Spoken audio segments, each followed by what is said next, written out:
Nah, tapi bagaimana yang cukup membuat saya shock itu adalah ketika terjadi pengeroyokan pada seorang Ade Armando, reaksinya pun terbelah. Dari reaksi yang mengecam hingga reaksi yang menyukuri. Saya mau terangkan itu. Tapi saya terpaksa mesti pakai teori itu. Gak bisa sekedar dengan keterangan. Ya. Antropologi politik bangsa ini dalam studi dari Snook Hoogrow-nya sampai Clifford Geertz ada antropologi dendam. Ya kan kalau ngomong begitu. Biar orang kalau Anda pernah belajar gitu ya. Antropologi dendam. Itu istilah, ada istilah itu. Islam disebut sebagai majority with minority mentality itu. Bukunya ada di Wartime, baca Ibu Irma. Itu pentingnya baca bukan kerja itu. Jadi kalau pimpinan tidak punya kemampuan abstraksi, dia nggak bisa baca sosial semen bangsa ini apa. Tapi bukankah? Tapi saya heran ya, dia ngaku pintar tapi nggak jadi presiden gitu. Emang kita nggak benar. Justru yang jauh dari keadaban. Kalau presiden tahu bahwa antropologi bangsa ini adalah dendam, dia mesti cari cara. Tapi dia nggak tahu itu soalnya. Ya, cuma dia loh yang paling tahu. Kasih tahu dong, Pak Rogi. Kasih tahu sama saya. Kapan saya kasih tahu dia? Dia nggak mau. Nah justru itu artinya dia nggak mau ngasih tahu presiden. Dia maunya ngomporin terus, biar Indonesia ini kacau. Makanya tadi kan saya katakan, yang lebih membuat shock adalah respons. Ya, respons itu bisa dari kita yang memang syukurin aja. Kalau itu wah bagus, kalau perlu, wow. Itulah. Apakah sudah sedemikian hilangnya rasa kemanusiaan? Saya mulai dari itu ya. Beberapa teman dosen Ade Armando menyayangkan terjadi peristiwa itu. Tapi kemudian dia kasih tambah kalimat tuh. Iya, tapi Ade Armando kelebihan sih. Bahkan ada kalimat yang kalau saya edit sedikit, ya devils in my heart say yes itu.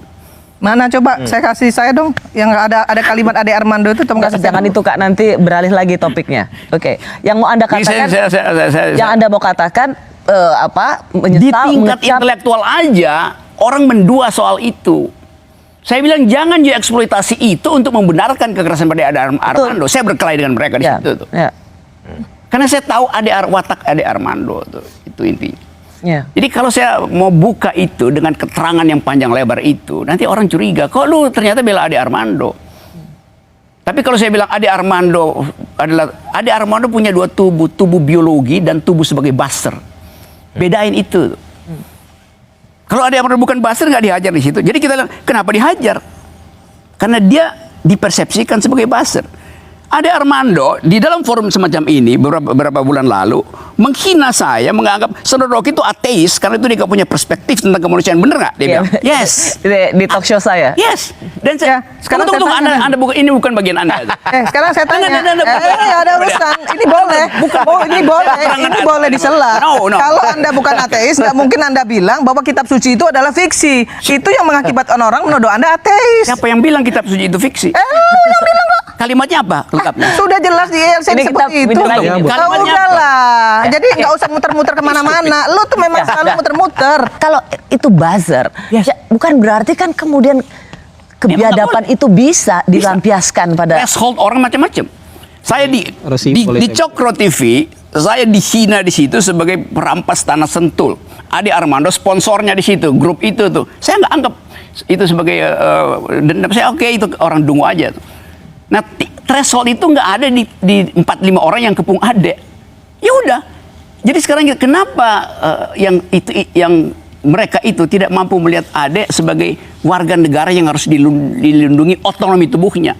Dia hilang aja, dia anggap lu buzzer dan lu menghina agama gue gitu. Itu sama dengan waktu saya terangkan tadi, waktu Louis XIV dipotong kepalanya, itu adalah kejahatan. Tapi orang bilang, lu bilang lu nggak bisa dipotong kepala lu, dan lu adalah raja yang paling lalim dalam sejarah Republik Prancis itu. Jadi kita itu yang saya sebut, persiapkan satu talk show yang di belakangnya ada konsep intelektual itu.